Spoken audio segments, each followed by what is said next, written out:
Lorsque vous allez passer un oral en distanciel, il est important de le préparer autant que si c'était un oral en présentiel.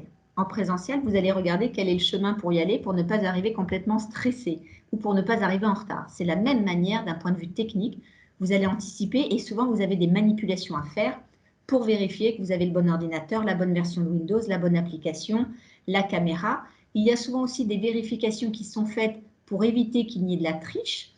De pouvoir montrer le dessous de son bureau, le dessus de son bureau, etc. avec la caméra, que vous n'avez pas de papier, de crayon, des choses de ce genre. Ça nécessite aussi d'avoir un environnement qui s'y prête. Donc, on enferme le chien, le chat à triple tour pendant l'heure ou l'heure et demie où vous allez passer votre entretien de motivation. On prévient toute sa famille de ne pas être dérangé. On choisit un environnement qui va donner une bonne image de vous à la fois derrière vous, c'est-à-dire qu'on évite d'être au fond de son lit et d'avoir les oreillers à fleurs qui ressortent. Et de la même manière que vous allez vous présenter avec une tenue qui donne une bonne image de vous, une image sérieuse. Donc effectivement, on va être, selon ce que vous choisissez, une école de commerce, une école d'ingénieur, sur une tenue avec une chemise ou autre. Alors il faut que ce soit une tenue suffisamment professionnelle. Ne mettez pas non plus une tenue où vous êtes complètement coincé et où du coup vous n'avez plus ce naturel de pouvoir parler à l'oral.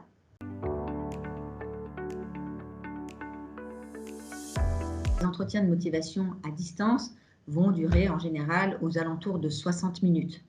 Donc, inutile de vous surcharger avec la barre de céréales, la bouteille d'eau, le café, etc. Restez dans un espace épuré. Par contre, prenez soin de vous avant. Vous faites une bonne nuit avant. Vous vous levez tôt. Vous vous mettez dans les conditions qui vous conviennent. Si vous avez besoin de prendre un café, envie de fumer une cigarette avant, ou que vous dites non, moi c'est une bonne douche avec de la musique. Voilà, mettez-vous pour vous sentir bien. Essayez de vous isoler une demi-heure, trois quarts d'heure avant pour faire redescendre la pression, pour vous remettre face à votre ordinateur sans non plus rester devant et faire monter le stress. Donc voilà, il faut trouver le bon équilibre, mais n'arrivez pas en courant devant votre ordinateur parce que vous venez à peine d'avaler votre petit déjeuner.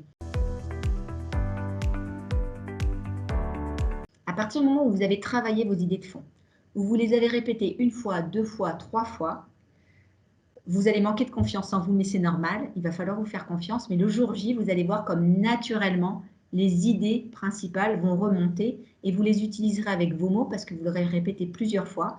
Vous n'aurez pas cette sensation d'être un perroquet et ça restera naturel. Donc, de préférence, j'aurais tendance à vous conseiller de ne pas utiliser de choses préécrites.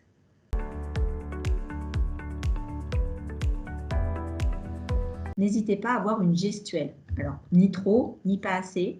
Essayez d'avoir un regard fixe, de ne pas regarder votre clavier ou de ne pas regarder le retour d'image que vous pouvez avoir. Une petite astuce que m'avait donnée une enseignante que je connais très bien, qui est spécialiste de la communication et du coaching des grands communicants, c'est parfois si vous voulez regarder vraiment la caméra pour que les gens vous regardent dans les yeux, c'est de mettre deux petites flèches de chaque côté de votre caméra sur votre écran parce que naturellement, votre regard va être attiré par ces petites flèches, par exemple.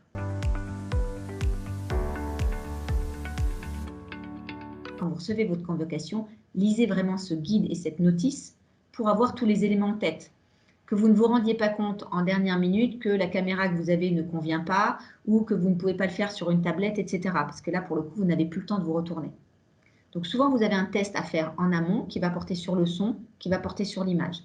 Très souvent aussi, vous avez une adresse mail, un chat et un numéro de téléphone auquel vous pouvez remonter les difficultés que vous avez. Là encore, le mot d'ordre, à la fois c'est le membre du jury qui parle, mais c'est la maman, c'est toujours anticipation. Donc on anticipe en amont de pouvoir avoir fait ces tests plusieurs heures avant. Et puis le jour J, très souvent, on vous demande de vous connecter 30-45 minutes avant l'entretien de motivation pour réaliser un test de dernière minute. Et là encore, soyez rassurés, toutes les écoles mettent à disposition des services techniques, des supports techniques en nombre, vraiment sur des plages horaires très très larges, pour que quand vous téléphoniez, vous n'ayez pas plus de 2 minutes d'attente. Voilà, tout est fait vraiment pour que ce soit sécurisé.